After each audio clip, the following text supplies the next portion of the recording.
여러분의 이해를 돕기 위해서 제가 하나 예를 들어볼게요. 지금 이 강의를 듣고 있는 분들이 시한부 종말론 신도들이라고 생각해 보세요. 그리고 제가 시한부 종말론 교주입니다. 이제 1, 2분 뒤면 종말이 오니까 곧 닥칠 종말을 기다리면서 열광적인 기도와 찬양이 시작이 됩니다. 그런데 아무 일도 지금 일어나고 있지 않거든요. 이게 무슨 일이지 생각하는 여러분 앞에 제가 다시 등장합니다. 그리고 여러분에게 이렇게 외칩니다. 여러분의 기도와 여러분의 찬양이 종말을 막았습니다. 무슨 말씀인지 알겠지요?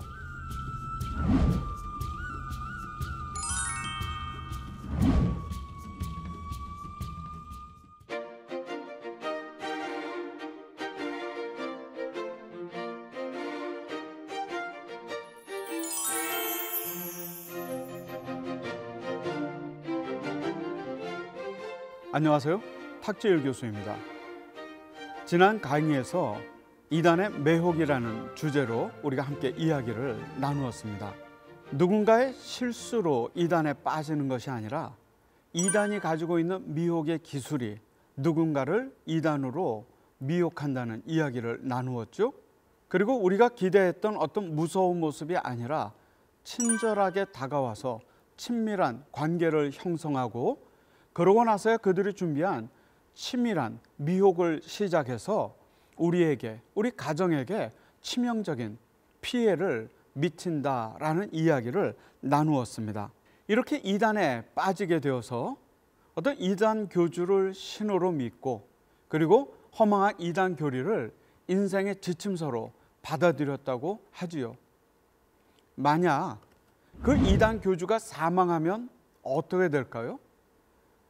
그가 믿었던 교리가 허구였다는 것을 깨닫게 되면 어떻게 될까요?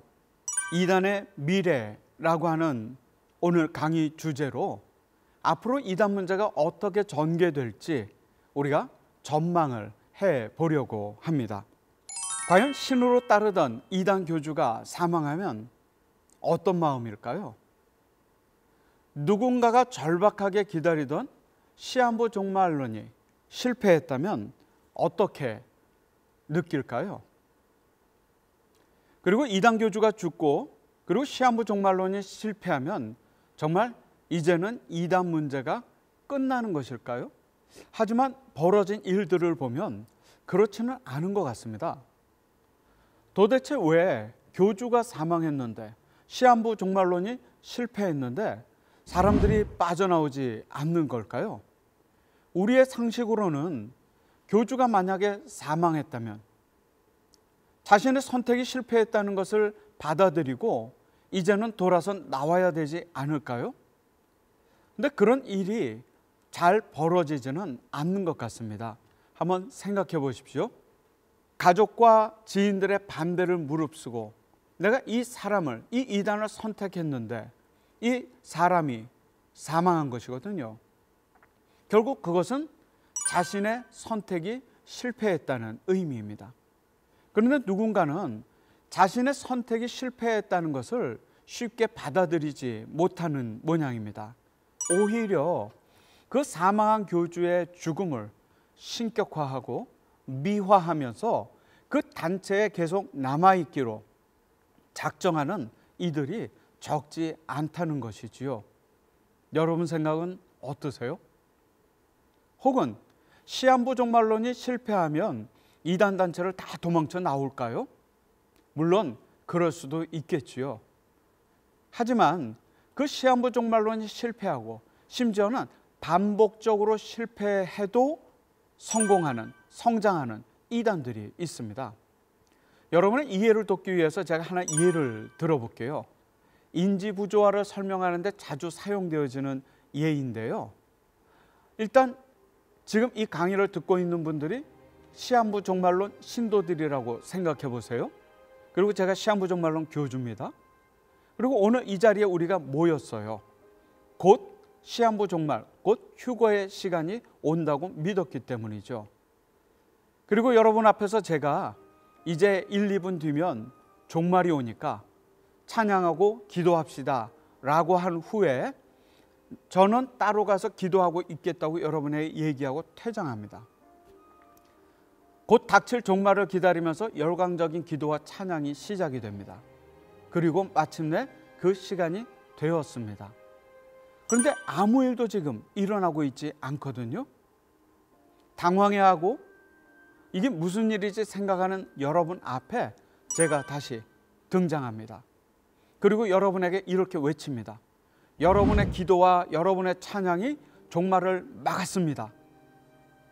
여러분의 기분은 어떨까요? 저를 비난하고 막 뭔가를 집어 던질까요? 아니면은 포기, 아멘, 할렐루야 이렇게 외치지는 않을까요? 무슨 말씀인지 알겠지요? 사람은 자기가 기대했던 것과 실제로 벌어진 일에 이런 차이가 급격히 나타날 때는 자신 스스로의 안전장치가 가동이 될 때도 있거든요. 시한부 종말론을 받아들이기보다는 오히려 그 안에서 스스로를 지키기 위해서 또 다른 종말을 기다리는 선택을 서슴지 않고 하기도 하지요. 이런 점에서 교주가 사망을 해도 그리고 시한부 종말론이 실패로 끝나도 사실 그것이 이단 문제의 끝이라고 보기가 어렵다는 이야기입니다.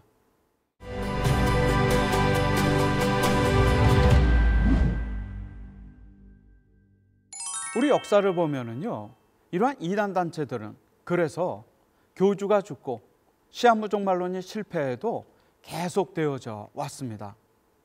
물론 기성 종교와는 차이는 있지요. 그런 이단 종교들은 생겨나고 없어지는 생성과 소멸을 반복해 왔습니다. 하지만 기성 종교는 지속적으로 존재해 왔지요. 앞으로도 이단 종교는 지속될 전망입니다. 앞으로 이단 종교의 향방은 어떻게 될까요? 궁금합니다. 오늘은 그 얘기를 좀 나누고 싶습니다. 제가 생각하는 이단들의 첫 번째 미래 전망은 아마도 하이브리드 형식을 계속 추진해 나아갈 것으로 보여집니다.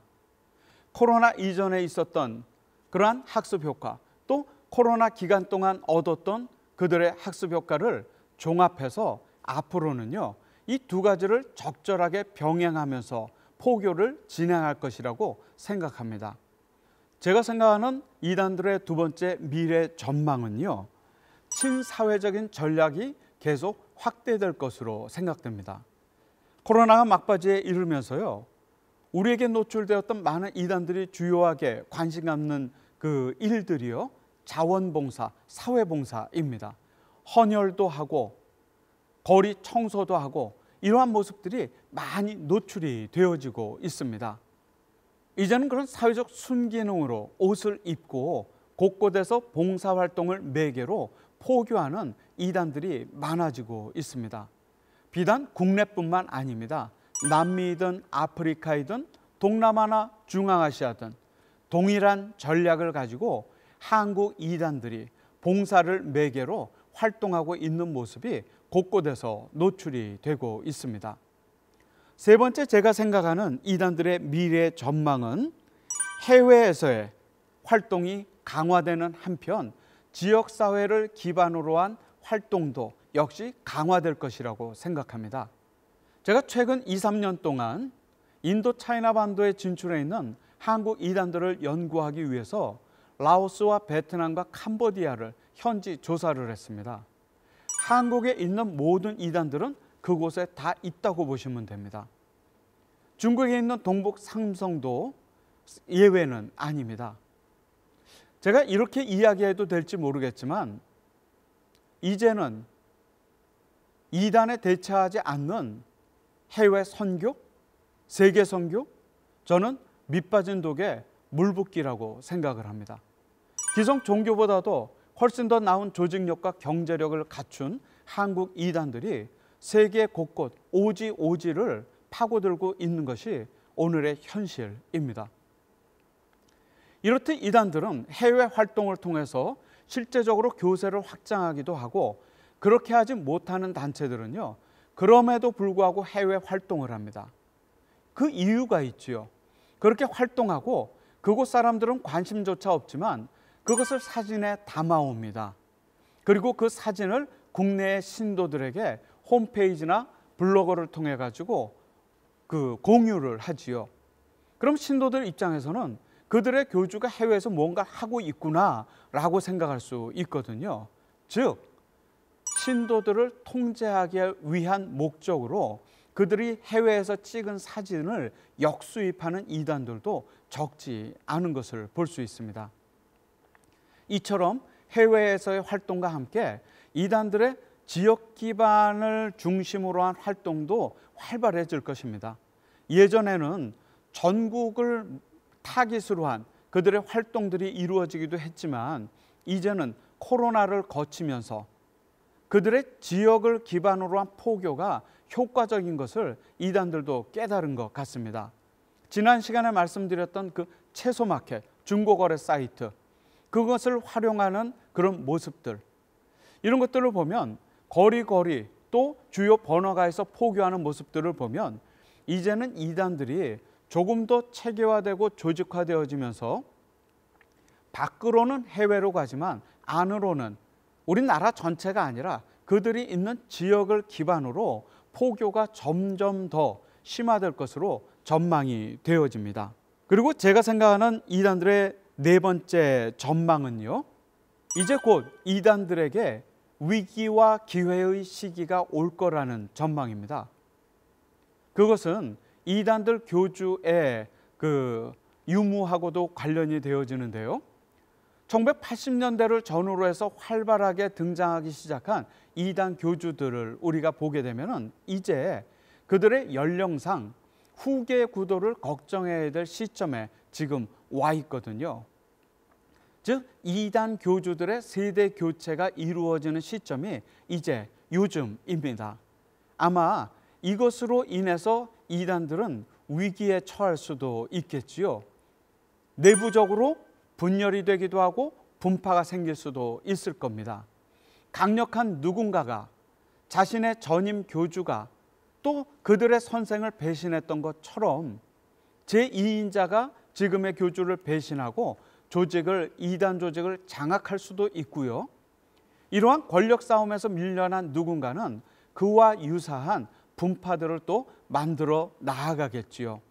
지금 그런 조짐이 곳곳에서 보여지고 있습니다. 앞으로 이단들의 이러한 후계 다툼을 통해서 이단들이 위기를 맞게 되겠지요. 하지만 문을 닫기보다는 오히려 분파 형태로 그렇게 세분화될 가능성이 보이고 있습니다. 제가 기회라고 말씀드린 이유는요, 이러한 교주의 신변 변화는 교회와 가정에게 기회를 가져다 줄 수 있습니다. 그런 후계 다툼 속에서 누군가가 실망한 피해자가 있다고 한다면 이단 단체를 떠날 수도 있겠지요. 분명한 변곡점이 될 것은 분명해 보입니다. 교회이든 종교이든 가정이든 만약 누군가가 이단에 빠져 있는 가족이나 피해자를 알고 있다고 한다면 이러한 분란이 일어나는 시점을 적절하게 효과적으로 활용해서 그 사랑하는 가족이 이단으로부터 나올 수 있도록 도울 수 있는 절체절명의 기회가 될 수 있다는 것도 우리가 기억해야 할 것 같습니다. 그리고 마지막으로 제가 생각하는 이단들의 미래 전망은요, 바로 2세들에 관한 것입니다. 한번 생각해 볼까요? 1세대는 어머니 아버지는 자신의 선택으로 이단을 선택했을 겁니다. 어떤 불이익이 있거나 불만이 있어도 그곳에 남아있을 수 있겠죠. 왜? 자신의 선택이니까. 하지만 그들의 자녀들은 어떨까요? 자신의 선택이 아닙니다. 그저 그 안에서 운명적으로 태어났을 뿐이지요. 그렇다고 해서 우리가 그 2세들에게 거기는 이단이니까 너희 부모는 이단이니까 이제 빠져나와 라고 얘기할 수 있을까요? 이단이라는 문제로 천륜을 저버릴 수 있을까요? 실제로 그 안에 있는 많은 2세들이 부모를 사랑하기 때문에 그리고 청소년, 청년이기 때문에 아직 경제력이 약하기 때문에 이단 단체를 빠져나올 수 없는 2세들이 그 안에서 고통받고 있습니다. 그런데요, 요즘 일어나는 일들을 보면요, 인터넷 안에서 SNS나 블로그를 통해서 이런 2세들이 서로 소통하는 일들이 보여집니다. 그들이 익명으로 그들이 겪고 있는 어려움과 그들의 고민을 솔직하게 털어놓으면서 서로 위로하고 또 지원을 받는 그런 모임들이 도처에 만들어지고 있습니다. 그건 일면 다행이라고 생각합니다. 이제 곧 우리 한국에도요, 이런 2단 2세들의 문제가 본격화되어질 것으로 보여집니다. 만약 우리 사회가 안전망을 설치하지 못하고 이런 2세들의 문제가 본격화되어진다고 한다면 이러한 문제는 교리적인 문제를 넘어서서 또 하나의 심각한 사회적인 문제가 될 수 있습니다. 우리나라에도 야마가미 테츠야라는 일본 청년과 같은 제2의 야마가미, 제3의 야마가미가 나오지 않을 수 있다라고 누가 자신할 수 있겠습니까?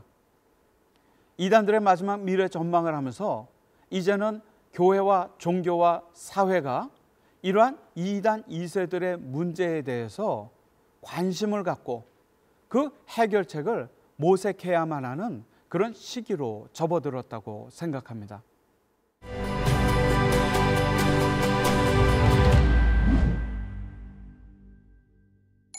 제가 보면 가장 이단 대처를 잘하는 나라는요, 중국과 러시아입니다. 공통점이 뭘까요? 공산국가입니다. 그렇기 때문에 이단 종교의 활동을 국익을 해칠 수 있는 심각한 문제로 보고 그렇게 법적으로 공권력으로 접근을 합니다.